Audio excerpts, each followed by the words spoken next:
दोस्तों महाभारत में अगर अर्जुन को नायक की तरह देखा जाता है तो कर्ण को भी उनके बराबर का ही दर्जा दिया जाता है।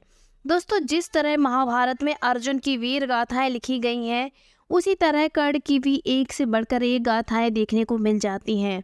लेकिन दोस्तों कर्ण को विडंबनाओं से रचे इस चरित्र को इतिहास में वो जगह नहीं मिली जो उनकी समकक्ष अन्य चरित्रों को मिली। दोस्तों सूर्यपुत्र होकर भी वो पूरी उम्र सूतपुत्र कहलाए। महापराक्रमी और महादानी होते हुए भी अधर्म का साथ देने का कलंक लेकर जिए और मरे, जिसके सत्कार की जगह दुत्कार और प्रेम की जगह अपमान मिला। लेकिन दोस्तों कर्ण का जीवन इतना ही नहीं था। इस वीर और धनुर्धारी कर्ण में एक प्रेमी भी था जिसकी प्रेम कहानियां उसके पराक्रम की छाया में दबी रह गईं। दोस्तों कर्ण ने प्रेम ही नहीं किया था बल्कि सुंदरियों से अपने अपमान का बदला भी लिया था। ये बदला कभी द्रौपदी से लिया तो कभी अंसावरी से। द्रौपदी ने कर्ण को नहीं चुना था तो अंसावरी को कर्ण ने ठुकरा दिया था।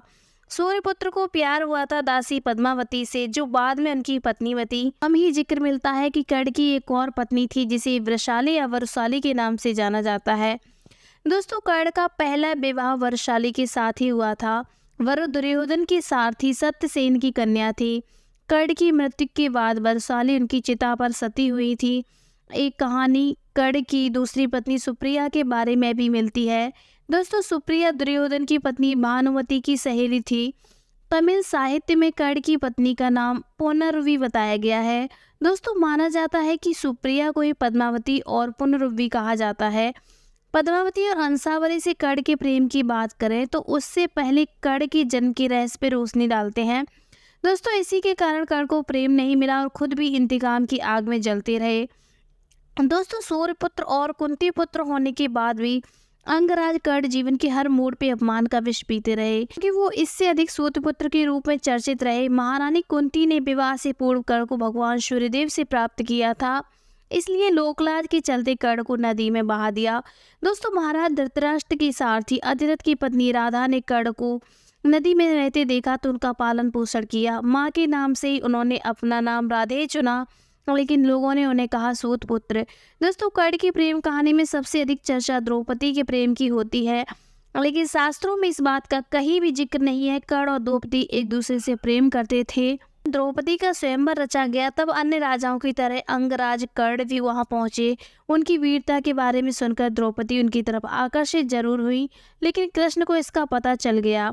श्री कृष्ण के कहने पर दुष्टदुम्न ने कर्ण को सत्यपुत्र कहते हुए स्वयंवर में भाग लेने से मना कर दिया।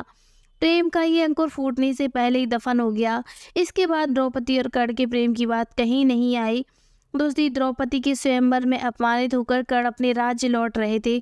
इसी दौरान जंगल में कर्ण ने देखा कि कुछ बदमाश दो सुंदरियों को घेर कर उनकी इज्जत से खेलने की कोशिश कर रहे हैं।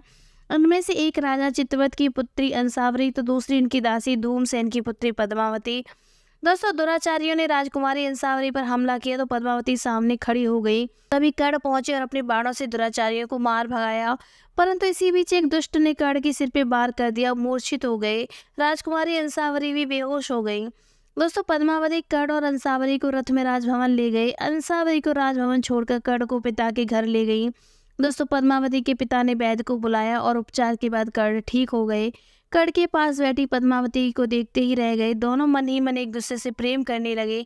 दोस्तों उधर अंसावरी ने पिता को कर्ण की वीरता की कहानी सुनाई तो महाराज चित्रवत का सैनिक का आदेश लेकर कर्ण के पास पहुंचा। कर्ण सैनिक के साथ चित्रवत के राजभवन गए तो वहां अंसावरी ने उनसे अपना प्रेम जाहिर करा। कर्ण को जब ये बात उनके पिता राजा चित्रवत से कही तो राजा ने उन्हें ये कहकर मना कर दिया कि वे सूतपुत्र हैं न कोई राजा, जिसके बाद कर्ण का मन बहुत दुखी हुआ।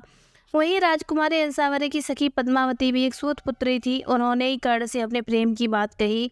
दोस्तों पद्मावती के प्रेम को देख कर्ण ने उनसे विवाह कर लिया। माना जाता है कि पद्मावती ने कर्ण का बहुत साथ दिया था। दोस्तों पद्मावती के प्रेम ने कर्ण के जीवन के सभी दुखों को हर लिया।